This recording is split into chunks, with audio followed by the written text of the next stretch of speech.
আসসালামু আলাইকুম। আমি প্রফেসর ডক্টর এম এ বাকি, একজন হৃদরোগ বিশেষজ্ঞ, জাতীয় হৃদরোগ ইনস্টিটিউট এবং হসপিটালের সাবেক অধ্যাপক। আমি হৃদরোগ নিয়ে মাঝে মাঝে কথা বলি।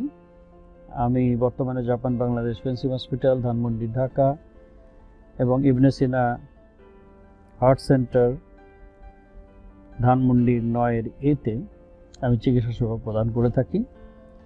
এবং আমার রোগীরা তো মূলত হৃদরোগী, হার্টের রোগী।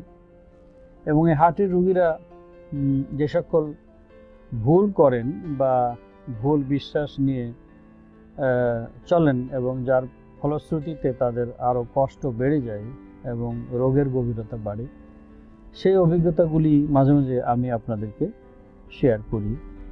এবং আমি মনে করি যে সচেতনতা প্রদান করা আমাদের মতন চিকিৎসকের একটি গুরু দায়িত্ব। রোগীরা ভুল করবেই, কারণ এটা মেডিকেল সায়েন্স। সবার জন্য এই মেডিকেল সায়েন্সের সব কিছু জানা কিন্তু সম্ভব না।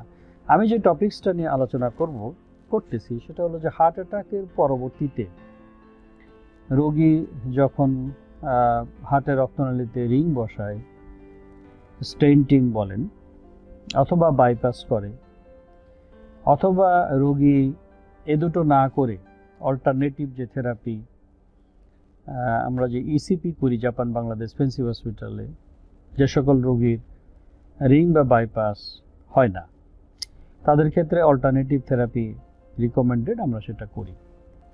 কিন্তু বিষয়টা হচ্ছে কি, যে রোগী যখন করতে আসে, রোগী যখন রিং পরাতে আসে বা বাইপাস করার জন্য আসে, তখন তো রোগী বেশ কষ্টের মধ্যে থাকে। তখন হার্টের রক্তনালী ব্লক থাকে, রোগী ব্যথার ভিতরে থাকে, ডিসকমফোর্ট অথবা বেশি হাঁটতে পারে না ইত্যাদি একটা সিচুয়েশনেই তো সে অ্যাঞ্জিওগ্রাম করে। এটা হার্ট অ্যাটাকের পূর্বেও অনেকে করে, অথবা হার্ট অ্যাটাক হয়ে গেছে হসপিটাল থেকে ছুটি পাওয়ার পরে তারা এটা করে এবং অনেক টাকা খরচ করে তারা রিং পরায়, যেটাকে আমরা অ্যাঞ্জিওপ্লাস্টি বলি, অথবা বাইপাস বা CABG operation, open heart surgery, যেটা করে রক্তনালী জোড়া লাগায়। এটাও যদি না করে অনেক সময় থেরাপি করি। সবটা নিয়ে আমি আজকে কথা বলছি। তাতে হয় কি, যে রোগীর তাৎক্ষণিক যে কষ্ট, বুকে ব্যথা যদি থাকে, বুকে ব্যথা বা শ্বাসকষ্ট, এই ধরনের কষ্ট কিন্তু কমে যায়। কমে যাওয়াটাই স্বাভাবিক, কারণ রক্ত চলাচল যখন বাড়বে রোগীর তখন বুকের ব্যথাটা কমবে, রোগীর তখন শ্বাসকষ্ট কমে যাবে। কিন্তু সমস্যাটা হচ্ছে যে এই ধরনের চিকিৎসা কিন্তু লাইফ লং। কিছু কিছু ওষুধ কিন্তু রোগীকে খেতেই হয়। আমরা আগের ভিডিওতে বলেছি, আপনারা যারা হার্টের রোগী হয়েই গেছেন অথবা যারা আমাদের ভিডিও শুনছেন, স্বাস্থ্য সচেতনতাটা কিন্তু মূল। রোগ হয়ে যাওয়ার পরে তো এই যে আমরা যেটা বলছি, দীর্ঘদিন ওষুধ খাওয়ার একটা প্রক্রিয়া থাকে। তা হার্টের রক্তনালী ব্লকই তো হয় উচ্চ রক্তচাপ, ডায়াবেটিস, ধূমপান, কোলেস্ট্রল, এই 4টা ফ্যাক্টর। সুতরাং হার্টের রক্তনালী ব্লকের কারণে আপনি রিং বসাইছেন অথবা বাইপাস করেছেন এবং তারপরে আপনার স্বস্তি এসছে, বুকের ব্যথা চলে গেছে এবং ধীরে ধীরে আপনি এই বুকের ব্যথার কথা বা হার্ট অ্যাটাক হসপিটালাইজেশনের কথা আপনি ভুলে গেছেন, আপনি আপনার দৈনন্দিন কাজের মধ্যে জড়িয়ে গেছেন। কিন্তু আপনাকে মনে করতে হবে যে এই 4টার জিনিসের ভিতর দিয়ে কিন্তু হার্টের রক্তনালী ব্লক হয়। সুতরাং হার্টের রিং বসানোর পরও, বাইপাস করার পরও, অথবা আমাদের এই নন সার্জিক্যাল অপারেশনবিহীন যে চিকিৎসা আমরা করি, থেরাপি, এই থেরাপি করার পরেও আপনার কিন্তু ঔষধ বা জীবন যাপনের যে নিয়ম নীতি, এটা কিন্তু ভুললে আপনাকে চলবে না। যেমন কোলেস্ট্রলকে নিয়ন্ত্রণে রাখার জন্য কিছু ওষুধ, আর সবচেয়ে বড় কথা হলো খাদ্যদ্রব্যের যে নিয়ন্ত্রণ, যেটা আমরা আপনাদেরকে বলে দিই, যেটা হাসপাতাল থেকে ছুটির পরে বলা হয়, তাই না, যে চর্বিযুক্ত খাবার খাবেন না, তারপরে শাকসবজি বেশি খাবেন, রেড মিট, গরু খাসি যেগুলি, সেগুলি কম, ডিমের কুসুমটা কম, একটা ডিম হয়তো খাবেন আপনি, সর বাদে দুধ খাবেন, ইত্যাদি অ্যাডভাইস কিন্তু আপনাকে দেওয়া হয়। এটা হলো কোলেস্ট্রলকে কমানোর জন্য, এবং সেখানে অ্যান্টি কোলেস্ট্রল ওষুধ রিং বা বাইপাসের পরে কিন্তু লাইফ লং চালানোর জন্য একটা পরামর্শ থাকে। নাম্বার 2 হচ্ছে, হার্ট অ্যাটাক হয় কিন্তু আপনার হার্টের রক্তনালী দিয়ে যখন ব্লাড প্রবাহিত হয় তখন রক্তনালীর ভিতরে জমে যায়, এবং এই জমার জন্য এই যে আপনারা প্লাটিলেটের নাম শুনছেন, এই প্লাটিলেটটা কিন্তু খুব জরুরি। সেজন্য প্লাটিলেট যাতে রক্ত নালীর গায়ে জমে না যায়, সেজন্য অ্যান্টি প্লাটিলেট নামে একটা ওষুধ, যেটা আপনারা জানেন যে দৈনন্দিন আমরা লিখি ক্লপিড, অ্যাংক্লগ, গ্লোপেরিল, এই ধরনের নাম আপনারা শুনেছেন, বিদেশে প্লাভিক্স। হ্যাঁ, তো এই ওষুধগুলি কিন্তু সবসময় খেতে হয়। এই ওষুধটা খাওয়ার উদ্দেশ্যটাই হলো যে হার্টের প্রবাহমান, হার্টের রক্তনালীর ভিতরে যে রক্ত সবসময় চলছে, এইটা কিন্তু চলার পথে যেন প্লাটিলেট এখানে সংক্রমণ হয়ে যে জমে না যায়। সুতরাং এটা কিন্তু কখনো ভুল করে এটা বন্ধ করবেন না। নাম্বার 3 হলো আপনার হয়তো প্রেশার ছিল, অথবা হার্ট অ্যাটাকের সময় প্রেশার ছিল না, কিন্তু আপনার হার্ট অ্যাটাকের 3 বছর পরে তো প্রেশার চলে আসতে পারে। সো প্রেশারটাকে আপনাকে মনিটরিং করতে হবে। আর যদি প্রেশার আপনার আগে থেকেই থাকে, তাহলে প্রেশারের ওষুধটা আপনাকে খেতে হবে, কখনো কম কখনো বেশি। আপনাকে যিনি দেখবেন অথবা বাসায় যদি আপনি দেখেন, সেই অনুযায়ী কিন্তু এটাকে মনিটর করতে হবে। নাম্বার 4 হলো ডায়াবেটিস, খুব ইম্পর্টেন্ট। ডায়াবেটিসের ওষুধ সারা জীবনই খেতে হবে আপনাকে, কখনো কম কখনো বেশি, এবং সেই সঙ্গে আমি যে খাদ্যদ্রব্য নিয়ন্ত্রণের কথা বললাম, সেই খাদ্যদ্রব্য নিয়ন্ত্রণ কিন্তু আপনাকে করতে হবে।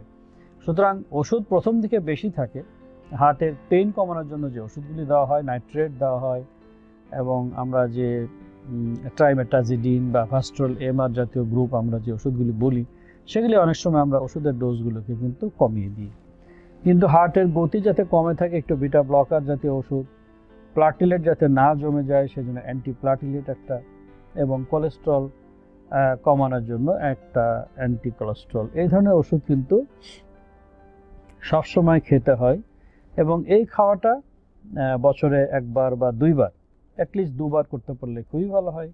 কোলেস্ট্রল, কিডনি ফাংশন মনিটরিং করে কিন্তু এই ডোজগুলিকে আপনার নির্ধারিত চিকিৎসকের সঙ্গে পরামর্শক্রমে এটা ঠিক করে নিতে হয়। কিন্তু বাস্তবতা হচ্ছে এই, যেটা আমরা আমাদের এই প্র্যাকটিসিং লাইফে দেখি, আমি অনেক প্রবাসীকে দেখছি যে প্রবাসে হার্ট অ্যাটাক করছেন, দেশে এসে ওনারা অনেক কষ্ট করে রিং পরাইছেন বা বাইপাস করছেন, তারপরে ওনারা আবার প্রবাস জীবনে চলে গেছেন। প্রবাস, বিশেষ করে মধ্যপ্রাচ্যের জায়গাটা আপনি জানেন যে সেখানে চর্বিদার খাওয়ার অনেক সস্তা এবং অনেক বেশি, ক্রিম, বাটার, মাখন, উনি এগুলি খেয়ে গেছেন। উনি কোলেস্ট্রল পরীক্ষা করেননি, আবার 3-4 বছর পরে ব্যথা নিয়ে উনি ফিরে আসছেন। আমরা অ্যাঞ্জিওগ্রাম করে দেখছি যে আবার ব্লক হয়ে গেছে। তো সুতরাং একটা জিনিস মনে রাখতে হবে যে যার রক্তনালীতে ব্লক হয় তার দুটো কারণে হয়। একটা হলো উনার ব্লক হওয়ার উপাদান শরীরের মধ্যে আছে। উপাদান আমরা আগেই বলেছি, ধূমপান বন্ধ করতে হবে, ডায়াবেটিস, প্রেশার এবং হাই কোলেস্ট্রল, এরকম উপাদান একটা থাকতে পারে, নাম্বার 1। আর নাম্বার 2 হলো কি, যে ওনার জেনেটিক কোনো প্রবলেম থাকতেই পারে।